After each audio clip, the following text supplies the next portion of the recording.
gente abre o Você Bonita desta terça com um assunto sério, importante e que a gente precisa dar atenção, ter um olhar para isso, que a gente vai falar da obesidade infantil. Este mês, então, a gente está no Setembro Amarelo, ele traz exatamente essa conscientização. O que está acontecendo com as nossas crianças? O número, gente, aumentou muito. E aí, as meninas até prepararam um VT de abertura, mas antes vou apresentar nosso querido gastrocirurgião, doutor Eduardo Greco. Olá. Bem-vindo. Eu que agradeço a Tudo oportunidade. bom, doutor? Tudo bom te ver assim, recuperada. Graças a Eu Deus. que sou cirurgião, acompanhei sua recuperação e é saudável, se alimenta bem. Obrigada, faz doutor. atividade física, olha que maravilha. A gente ainda não tinha se encontrado no meu pós-apendicite enfim, foi, graças a Deus, deu tudo certo. E eu acho que quando a gente está aqui também, até para as pessoas que estão do outro lado, a gente vai falar de um assunto muito sério. Muito. Né, que não é brincadeirinha. Com a pandemia, a gente notou um aumento mesmo. Absurdamente. De obesidade infantil, do peso das crianças. E até numa forma nossa compensatória como pais, eu me coloco aqui como mãe, Todos nós. Né, e não como Todos apresentadora e comunicadora, mas de uma forma compensatória de trazer uma alegria nesse período que elas ficaram ausentes, assim, fora da escola, a gente acabou permitindo um pouco mais. Demais. Falando já da pandemia, né, Carol, que é importante, então a obesidade infantil é uma realidade, então uma mudança drástica, a gente fala hoje já em torno de 10 milhões de crianças.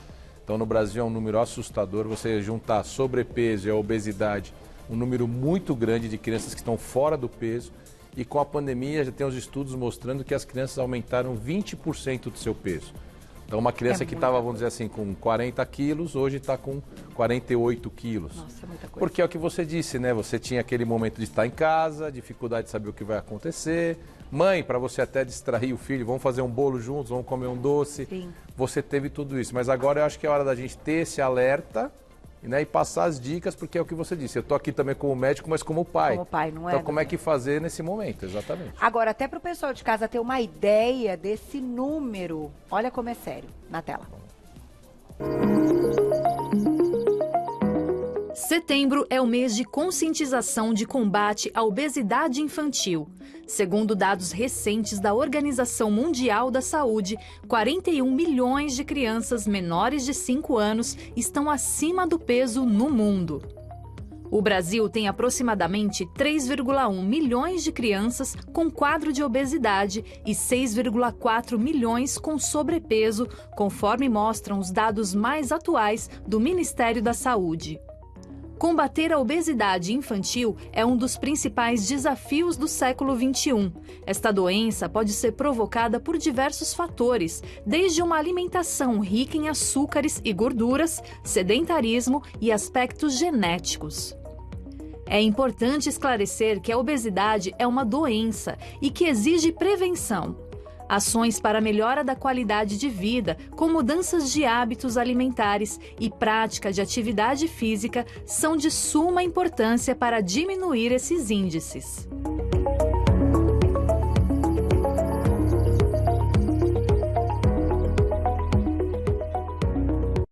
Tá aí, a responsabilidade é de todos nós.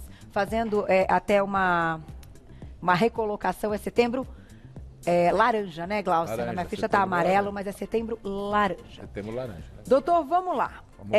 Entendemos, então, as circunstâncias e as questões que, claro, levaram esse aumento de peso, pensando na pandemia, pensando muitas vezes na falta de tempo até que nós temos também como pais, e muitas vezes alguns alimentos acabam sendo mais rápido processados e que, claro, a criança vai adorar, que eles são gostosos.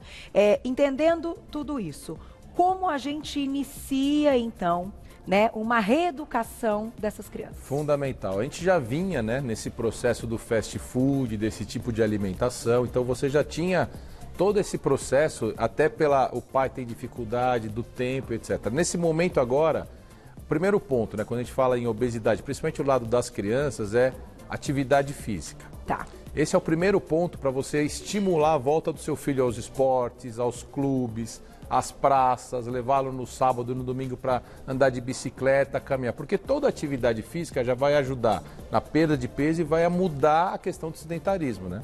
Então, Então, Sem Carol, dúvida. você sabe, você tira teu filho e brinca com ele, ele vai querer tomar um suco, uma fruta, uma bebida saudável. Então, esse primeiro ponto vai começar a iniciar essa mudança. E o segundo, que vai ser fundamental, é a questão da alimentação.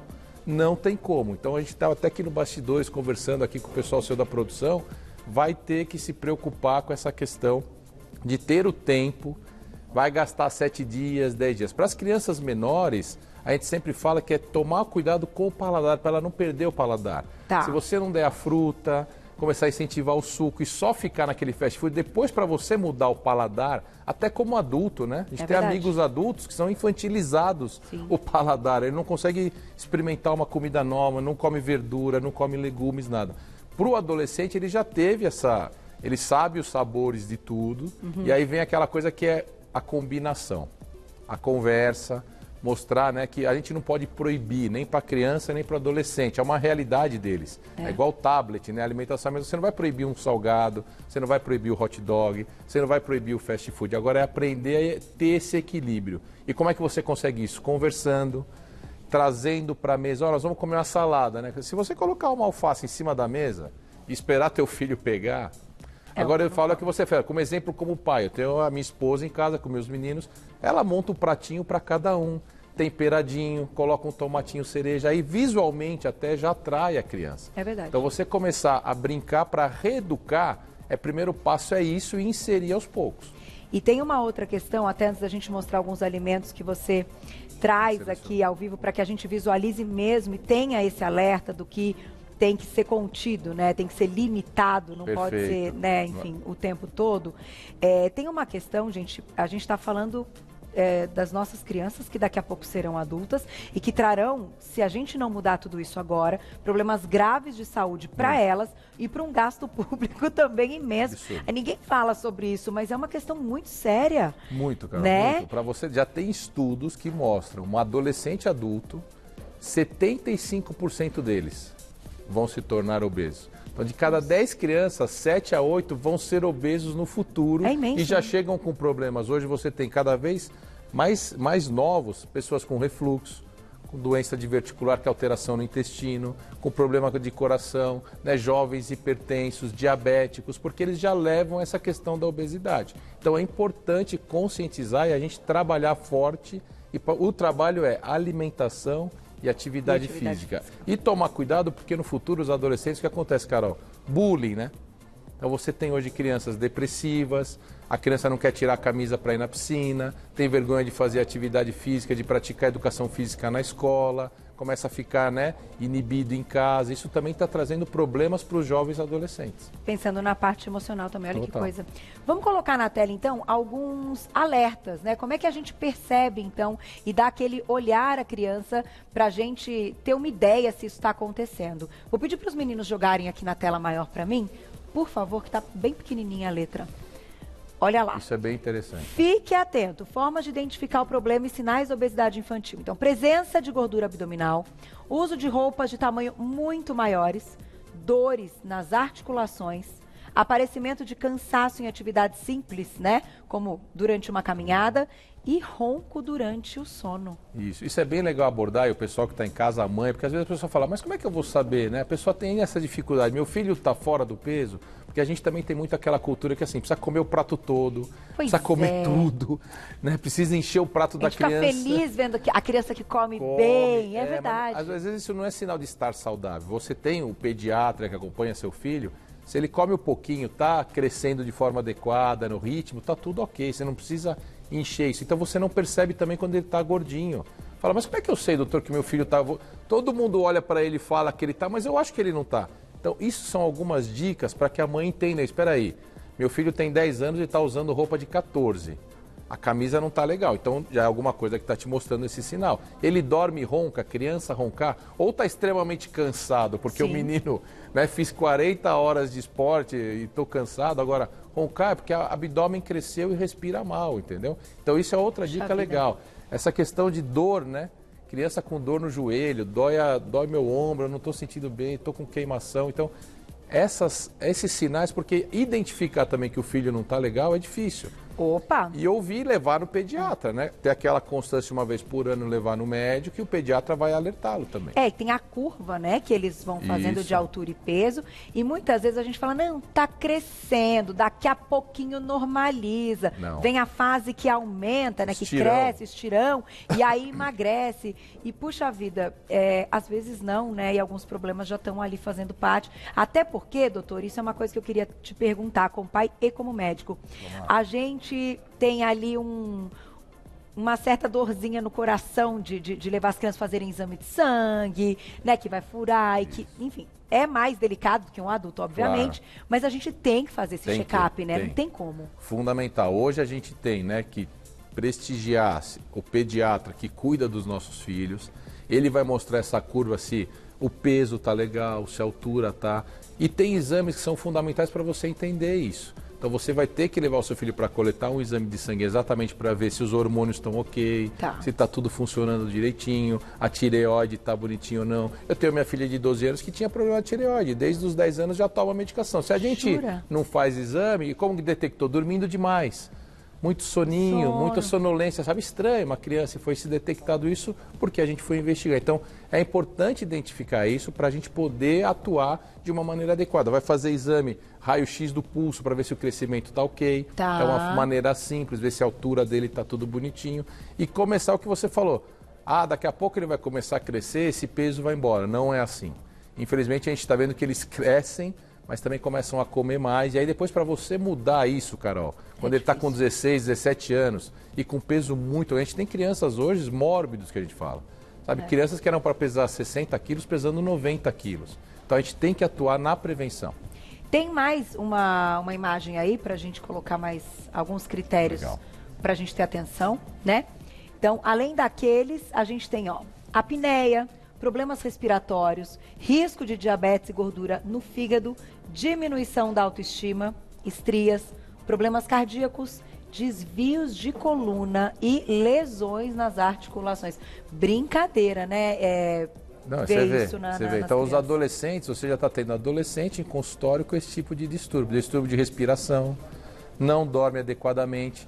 A criança também acorda cansada porque durante a noite falta a oxigenação adequada, problema na coluna, problema no joelho, isso tudo porque é o excesso de peso. Sem dúvida. Ele está numa fase de crescimento, de formação óssea, e você está atravessando isso com uma má alimentação. Fora de que a má alimentação, o excesso, né? Não é que a gente vai proibir, né, cara? Não é isso, a gente vai conversar disso, mas o excesso faz com que a criança também não tenha as vitaminas necessárias, não tenha o cálcio necessário, aí interrompe o crescimento, não cresce adequadamente, não desenvolve os órgãos de uma forma adequada. Então a gente tem que ter uma alimentação saudável para os pequenininhos e para os adolescentes. Vamos colocar então a nossa mesa na tela. O doutor trouxe aqui um lado, obviamente que a gente tem que manter um controle. Você disse muito bem a questão da não proibição. Isso. Olha lá, que legal. Olha lá. Porque, assim, doutor, tem muita coisa que pode interferir e se tornar até um problema ali maior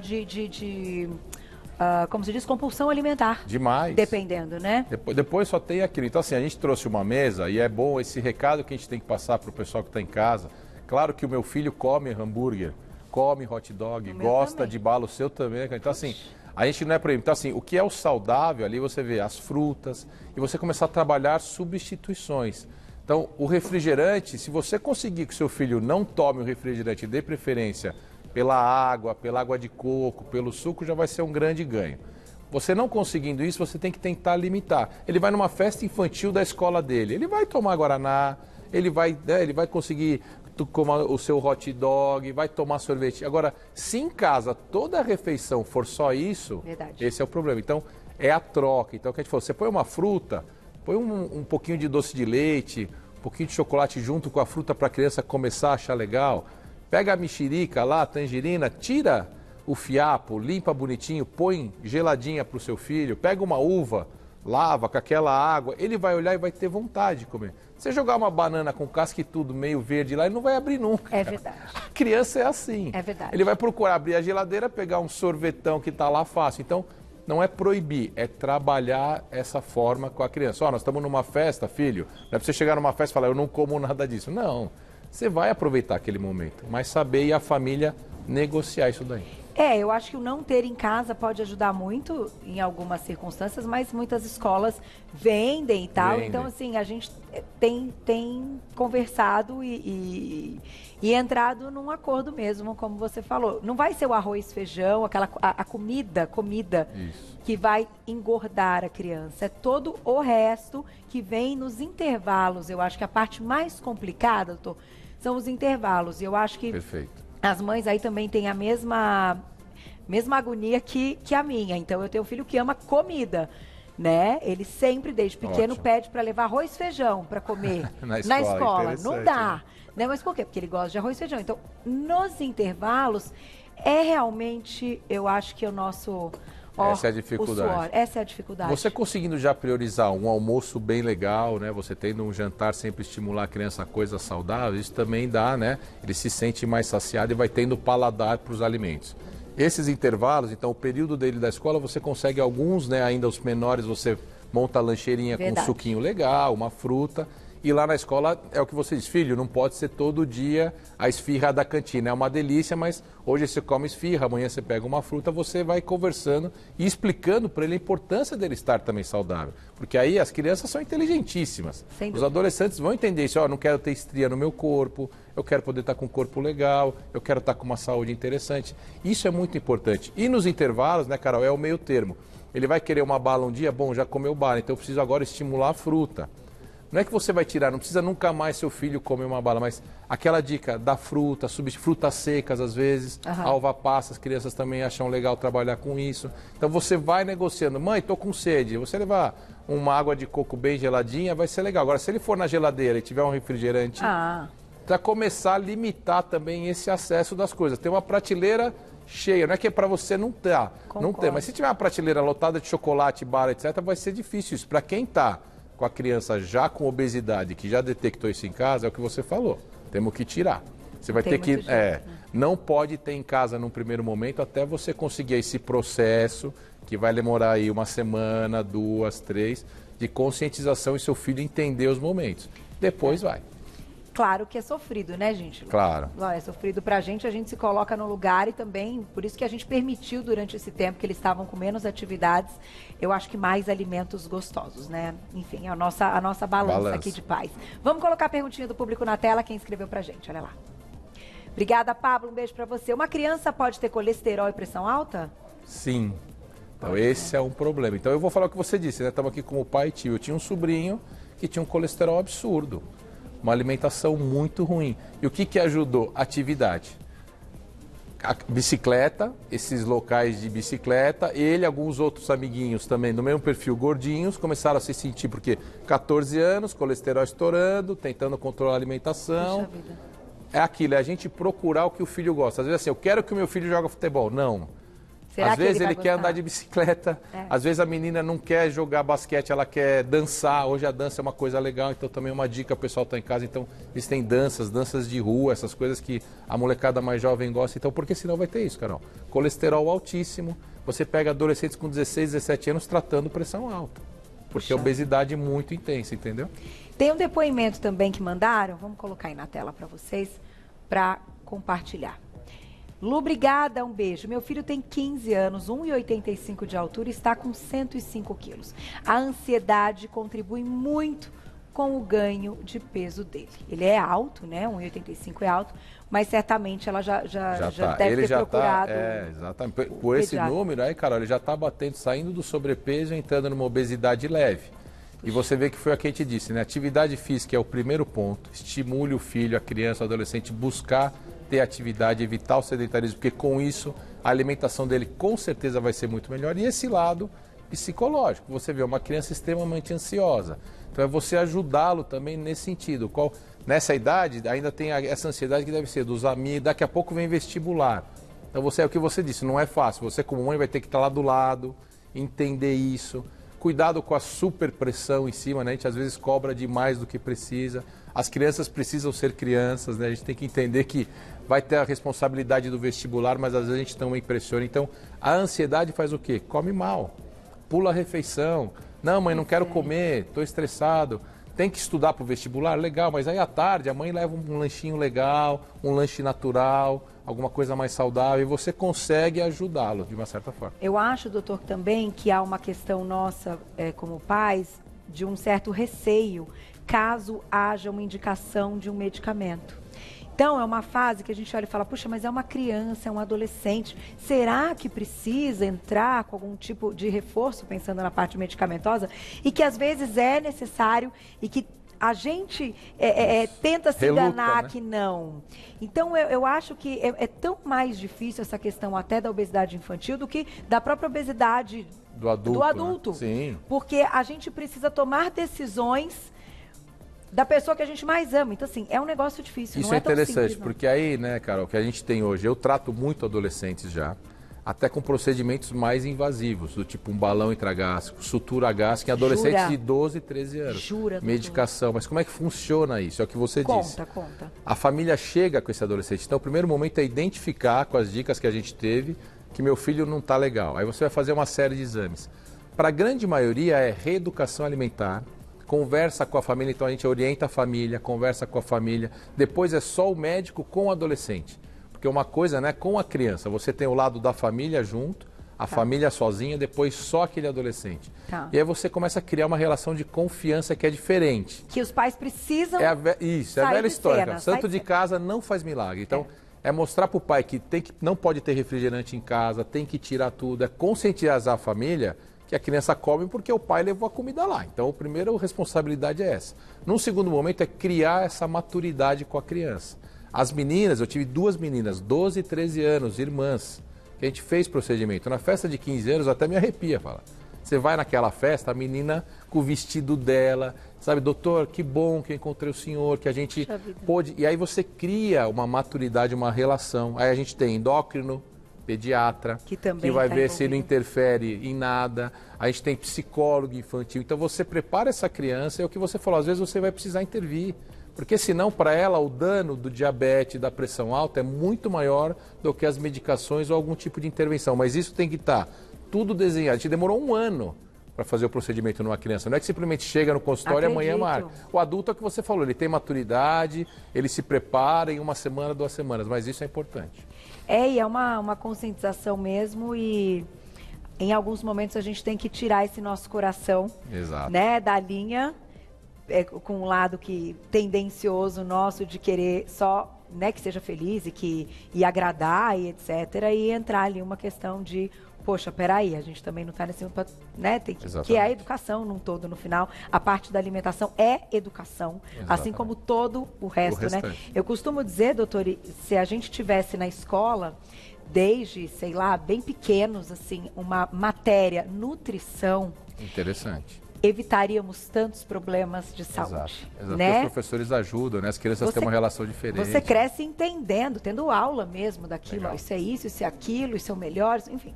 E aí cabe cada um, assim como a gente entende de outras coisas. Então, eu acho que é a educação física extremamente importante, que deveria ter mais, que tem pouco. Isso. Né? Tem que aumentar a carga horária da educação física para que elas tenham o gasto, mas teria que ter uma matéria lá bem bonitinha. Nutrição, durante toda a vida. Legal. Boa dica. Sabe? Excelente. Quem sabe? A gente Mandou o recado. Né? A gente torce. Vou deixar o contato do doutor mais uma vez com a gente, doutor Eduardo Greco, gastrocirurgião, endoscopista. Quem se identificou, gente, procura o médico, né? Eu acho que a gente está aqui também para esse alerta, então, do mês, o Setembro Laranja. Vai lá no Instagram dele, é o @Instituto Endovita, com um T só, certo? 2 T's. 2 T's. Então, @Instituto Endovita, com 2 T's, vocês já encontram todo o trabalho. Doutor, obrigada mais uma vez. Agradeço. Que fique aí, depois a gente fotografa a mesa. Prazer meu. Até a próxima. Obrigada.